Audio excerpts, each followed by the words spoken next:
안녕하세요. 오늘 저희가 함께 좀 깊이 들어가 볼 자료는 김두식 소장의 연구 논문 무종교인을 위한 종교 커뮤니케이션 전략입니다.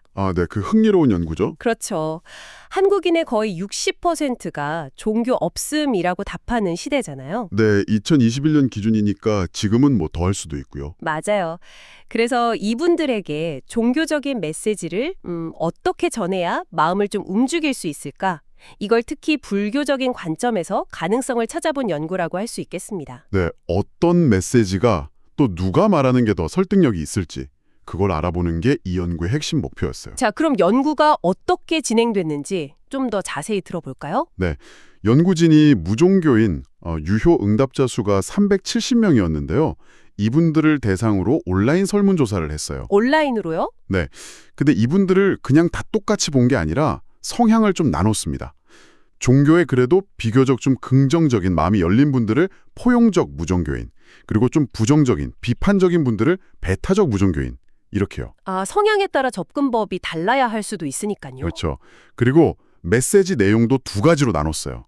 하나는 뭐 개인의 안녕, 가족 평안 같은 좀 개인적인 메시지였고요. 다른 하나는 종교가 사회에 어떤 기여를 하는지 이런 걸 강조하는 사회적 메시지, 이렇게 준비했습니다. 개인적인 이야기냐 아니면 좀 더 큰 사회적인 이야기냐. 흥미로운데요. 그럼 그걸 누가 전달하는지도 바꿨나요? 맞습니다. 그게 또 중요하니까요. 정보원 유형이라고 하는데 가상의 서울대 종교학과 교수, 그러니까 딱 봐도 전문가죠.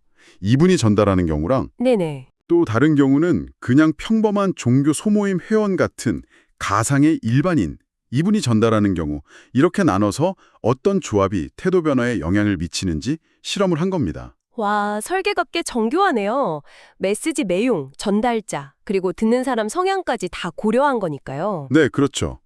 그래서 변수가 좀 많았죠. 자, 그럼 이제 제일 궁금한 결과로 넘어가 보죠. 그래서 효과가 있었나요? 전반적으로 종교 메시지를 보고 나서 무종교인들 태도가 좀 바뀌었습니까? 약간은요. 약간 긍정적으로 변하기는 했는데 사실 여전히 좀 비판적이거나 거리를 두는 경향이 더 감있어요. 아, 그래요? 네, 이게 7점 만점 척도였는데 중립이 한 3.5점 정도잖아요. 근데 메시지 노출 후 평균 점수가 3.52점 정도였으니까 거의 변화가 없다고 봐도 무방할 정도네요? 그렇죠. 통계적으로 유의미한 변화라고 보긴 좀 어렵죠. 전반적으로는요. 하지만 여기서 이제 진짜 중요한 포인트가 나오는 거죠. 어떤 메시지, 어떤 정보원이 더 효과적이었는지 그 차이가 드러났다는 거잖아요. 네, 맞습니다. 바로 그 부분이에요. 분석해보니까 개인적인 메시지가 사회적인 메시지보다 전반적으로 더 높은 설득 효과를 보였어요. 아, 역시 개인적인 이야기가 더 와닿는 걸까요? 그런 경향이 있었죠. 특히 종교가 개인에게 어떤 기능을 할 수 있는지, 뭐 마음의 평화라든지 위안이라든지 이런 부분에 대한 태도 변화가 통계적으로도 유의미하게 나타났어요. P-5. 그렇군요. 개인적인 차원에서의 공감이 더 중요했다. 그럼 전달자는 어땠나요? 전문가란 일반인 중에선 누가 더 영향력이 컸습니까? 이 부분은 결과가 아주 명확했습니다. 전문가 정보원이 일반인 정보원보다 거의 모든 면에서 훨씬 더 큰 태도 변화를 유도했어요. 거의 모든 면에서요. 네, 뭐 종교의 본질에 대한 태도 변화 P.007, 종교 행위에 대한 태도 변화 P.14, 심지어 앞으로 종교를 가질 의향이 있는지에 대한 변화 P.17까지 전부 전문가가 나섰을 때 더 긍정적으로 바뀌었습니다. 와, 역시 전문성이 중요하게 작용했군요. 뭔가 신뢰도가 다르니까 그런 걸까요? 아무래도 그렇죠. 특히 종교처럼 좀 민감하거나 잘 모르는 주제에 대해서는 더 그럴 수 있고요. 특히 주목할 만한 상호작용 효과라는 것도 있었다면서요? 이게 좀 더 재밌는 부분 같은데요? 네, 이게 핵심 중 하나입니다. 그러니까 모든 사람에게 똑같은 전력이 통하는 게 아니라는 거죠. 예를 들어서 아까 말한 그 포용적 무종교인 있잖아요. 종교에 좀 열려있는 분들. 네네. 이분들은 개인적인 메시지를 접했을 때 태도 변화가 가장 긍정적이었어요. 통계적으로도 유의미한 상호작용 효과 P.038이 나타났고요. 뭔가 감성적인 공감대가 중요했던 거죠. 아하, 포용적인 분들한테는 개인적인 이야기로 다가가는 게 효과적이다. 그럼 반대로 좀 비판적인 배타적 무종교인은 어땠나요? 이분들은 또 달랐어요. 이분들에게는 메시지 내용보다는 누가 말하는지가 훨씬 중요했습니다. 아, 그래요? 어떻게 달랐죠? 네, 다중회귀 분석 결과를 보면 오직 전문가 정보원을 접했을 때만 중교 행위에 대한 태도 변화가 유의미하게 나타났어요. P.05. 와, 전문가가 아니면 아예 효과가 거의 없었다는 거네요? 그렇죠. 적어도 종교 행위에 대한 태도 변화에 있어서는요. 다른 조합, 그러니까 일반인이 개인적인 메시지를 전하거나 전문가가 사회적 메시지를 전하거나 할 때는 큰 변화가 없었어요. 이야, 이거 정말 중요한 발견인데요. 그러니까 정리하면 마음이 좀 열린 사람에게는 개인적인 이야기로 공감을 얻는 게 중요하고 좀 회의적인 사람에게는 누가 봐도 믿을 만한 전문가가 나서서 이야기해야 겨우 태도 변화를 조금이라도 기대해 볼 수 있다 이런 거네요. 네, 정확히 그겁니다. 듣는 사람의 성향에 따라서 효과적인 소통 방식이 완전히 다르다는 걸 보여주는 거죠. 그런데 아까 전문가의 영향력이 크다고 했지만 그래도 한계는 있었다면서요. 맞아요. 아무리 전문가라고 해도 쉽게 바뀌지 않는 부분이 있었습니다.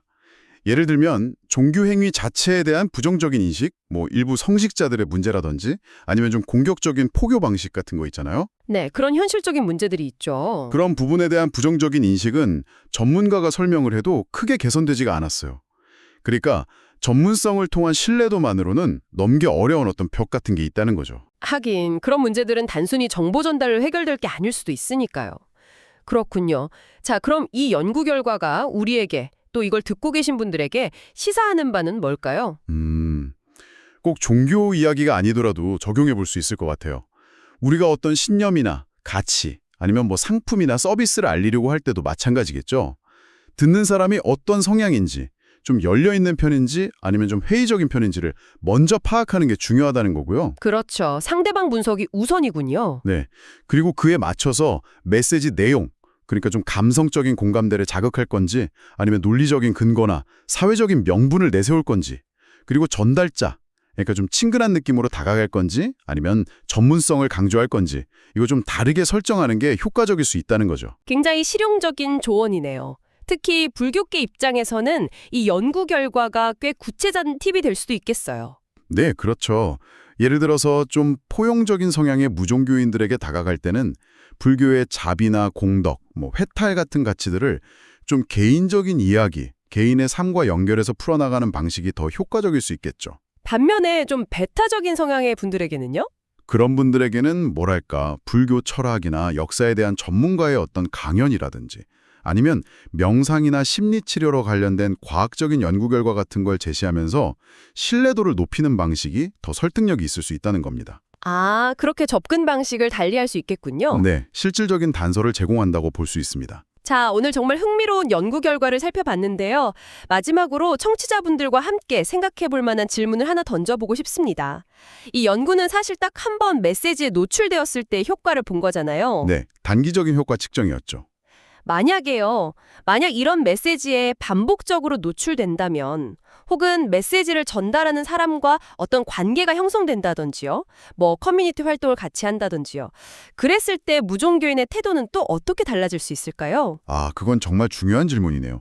관계성이나 지속적인 노출의 효과. 그쵸. 단순히 첫인상을 바꾸는 걸 넘어서 정말 진정한 태도의 변화 혹은 더 나아가 행동의 변화까지 이끌어내는 소통의 핵심은 과연 무엇일지 이런 부분들을 각자 한번 고민해보는 것도 의미 있는 시간이 될 것 같습니다.